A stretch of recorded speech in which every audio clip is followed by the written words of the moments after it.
కృపగల మా ప్రియ పరలోకపు తండ్రి, ఈ ఉదయకాలము మీ పవిత్రమైన పాదాల చెంత చేరి మిమ్మల్ని స్తుతించుటకు మాకిచ్చిన భాగ్యం కొరకై స్తోత్రాలు. నీ వాక్యాన్ని ధ్యానించటానికి ప్రభా ఇచ్చిన కృప కొరకై స్తోత్రాలు. అనేకులకి లేని భాగ్యాన్ని మాకిచ్చారు తండ్రి. పరిశుద్ధ గ్రంథమైన బైబిల్లో వచనం వెంబడి వచనాన్ని ధ్యానించేటటువంటి కృప మీరు అనుగ్రహించినందుకై స్తోత్రాలు. ఈ ప్రియ పిల్లలమైనటువంటి మా పట్ల మీరు కనికరాన్ని చూపెట్టి అందులో ఉన్న అమూల్యమైన సత్యాలను ఆ వాక్కు ద్వారా మేము బలపరచబడాలి. వాక్యం ఎదుట నిలబడి మమ్మల్ని మేము సరిచేసుకోవాలి. నేను సరిచేయబడాలి. వాక్యం వింటున్న బిడ్డలందరూ సరిచేయబడాలి. స్వామి, మీరు భూమి మీద మాకిచ్చిన ఒక్కొక్క కార్యములలో నిన్ను మహిమపరచునటువంటి వారినిగా మమ్మల్ని చేయండి.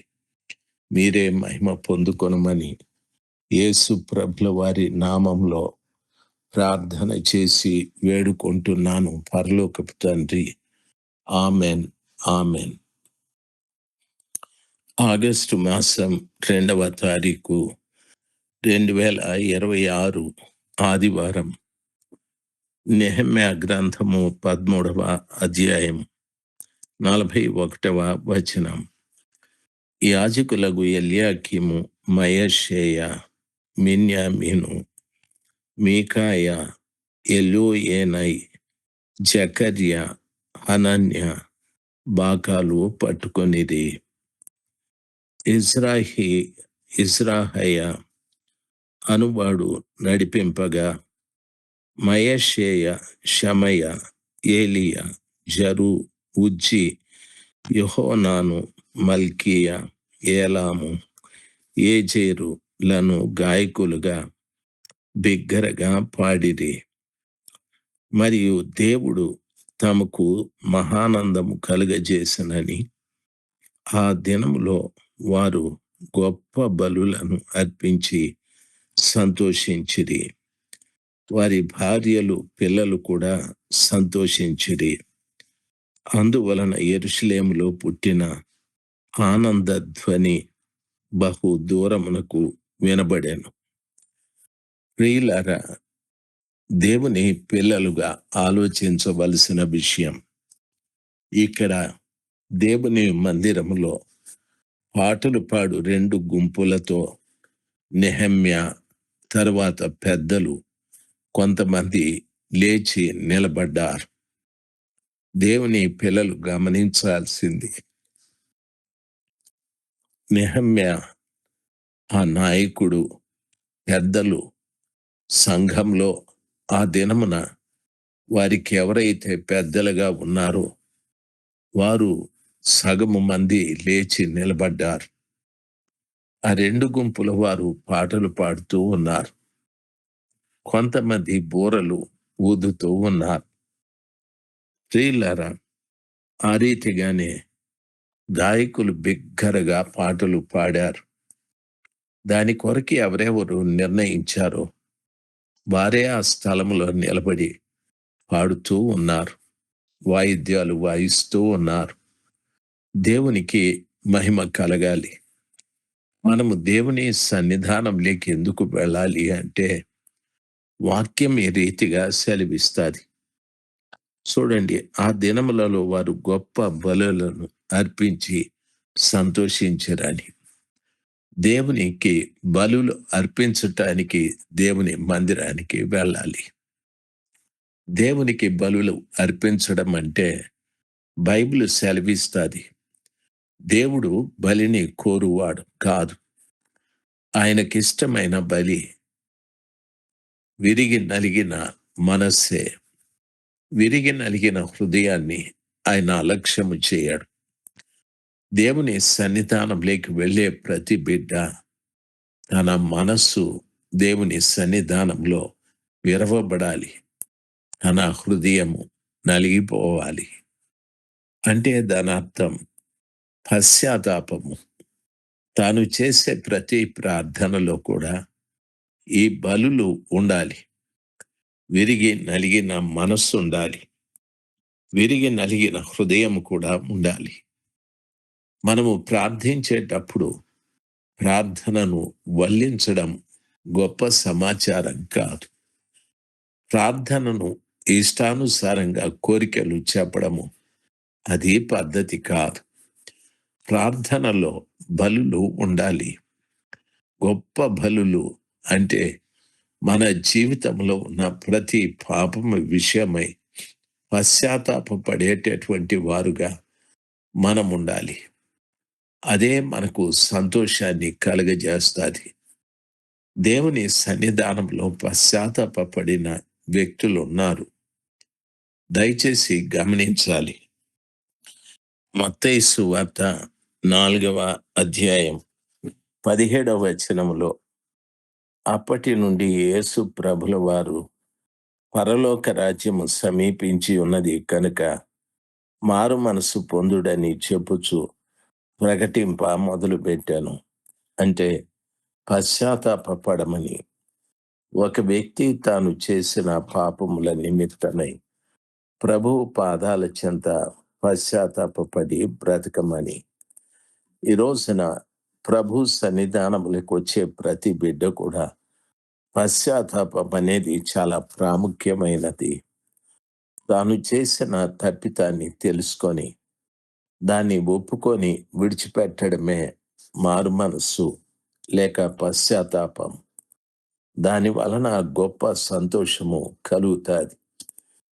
ఈ లోక సంబంధమైన సంతోషానికి పశ్చాత్తాపము ద్వారా పరలోక సంబంధమైన సంతోషాన్ని ఒక వ్యక్తి అనుభవించటానికి అవకాశాలు ఉంటాయి. ఈ లోక సంతోషము తాత్కాలికం. పరలోక సంతోషము ఎప్పుడూ ఉండునటువంటిది. కాబట్టి పశ్చాత్తాపపడడం చాలా ప్రాముఖ్యమైన కార్యం. అపోస్తుల కార్యాలు 3వ అధ్యాయం 19వ వచనంలో కూడా ఈ రీతిగా చెప్పబడి ఉంది. ప్రభు సముఖము నుండి విశ్రాంతి కాలములు వచ్చున్నట్లు మీ కొరకు నియమింపబడిన క్రీస్తు యేసును ఆయన పంపునట్లును మీ పాపములు తుడిచివేయబడు నిమిత్తమును మారు మనస్సు పొందుడి అని చెప్పాడు. మారు మనస్సు పొంది తిరుగుడి అని చెప్పాడు. మారు మనస్సు అంటే పశ్చాత్తాపపడడం. ఒక వ్యక్తి పశ్చాత్తాపపడి ప్రభు వైపు తిరగడం వలన మీ పాపాలు తుడిచివేయబడతాయని వాక్యము సెలవిస్తుంది. యేసు ప్రభుల వారు అందుకే పంపించారు. యేసు ప్రభు నా దేవుడని మనం చెప్పుకునేటప్పుడు మనము మారు మనసు పొందకపోతే, అంటే మనము పశ్చాత్తాపపడి ప్రభు వైపు తిరగకపోతే మన పాపాలు తుడిచివేయబడవు. మన పాపాలు తుడిచివేయబడాలంటే ప్రభు వైపు ఖచ్చితంగా తిరగాలి. అప్పుడే పరలోకపు సంతోషము మనము కలిగి ఉండటానికి దేవుడు సహాయం చేస్తాడు. 2వ దినవృత్తాంతాల గ్రంథము 7వ అధ్యాయం 14వ వచనంలో ఈ రీతిగా చెప్పబడింది. నా పేరు పెట్టబడిన నా జనులు తమను తాము తగ్గించుకొని ప్రార్థన చేసి నన్ను వెదకి తమ చెడు మార్గములను విడిచిన ఎడల ఆకాశము నుండి నేను వారి ప్రార్థనను విని వారి పాపమును క్షమించి వారి దేశమును స్వస్థపరచుదును అని అంటాడు. ఈ వాక్యాన్ని చూడండి. 2వ దినవృత్తాంతాల గ్రంథము 7:14లో ఎంత వివరంగా చెప్పబడిందో. నా పేరు పెట్టబడిన నా జనులు తమను తాము తగ్గించుకొని అని అంటాడు. అంటే దాని అర్థం ప్రభు పిల్లలు మనల్ని మనము తగ్గించుకోవాలి. ఆయన పేరు మనకు పెట్టబడ్డది గనక మనల్ని మనము తగ్గించుకోవాలి. ఎంత తగ్గించుకోవాలి? నేల మట్టుకు తగ్గించుకోవాలి. యేసు ప్రభుల వారు కూడా చాలా తగ్గించుకున్నాడు. ఆయన పరలోకపు తండ్రి. ఆయన తండ్రి కుడి పార్శ్వమున కూర్చున్న దేవుడు. ప్రపంచానికి రక్షణ నిమిత్తమై తన ప్రాణము పెట్టిన దేవుడు. ప్రపంచంలో ప్రతి వారికి తీర్పు తీర్చటానికి ధవళ సింహాసనం మీద కూర్చునే దేవుడు. అంత గొప్ప దేవుడు తగ్గించుకొని మానవ శరీరంతో ఈ లోకంలోకి వచ్చాడు. మానవ శరీరాకారంతో మనతో తిరిగాడు. మనందరికీ తినేటటువంటి భోజనాలు చేశాడు. ఈ రీతిగా తాను తగ్గించుకొని మనల్ని మన పాపాలను క్షమించటానికి కపాలమని అర్థమిచ్చే గొల్గొతా కొండపైన సిలువలో తన ప్రాణాన్ని పెట్టాడు.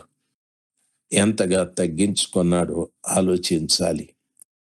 ప్రార్థన చేసి నన్ను వెదకిన ఎడల, చెడు మార్గాలను విడిచిన ఎడల, ఆకాశం నుండి నేను వారి ప్రార్థనను విని వారి పాపములను క్షమించి వారి దేశాన్ని స్వస్థపరుస్తాను అని చెప్పాడు. ఎంత విలువైన మాటలు ఇందులో ఉన్నాయో ఆలోచించాలి. మనము పశ్చాత్తాపపడడం చాలా ప్రాముఖ్యం.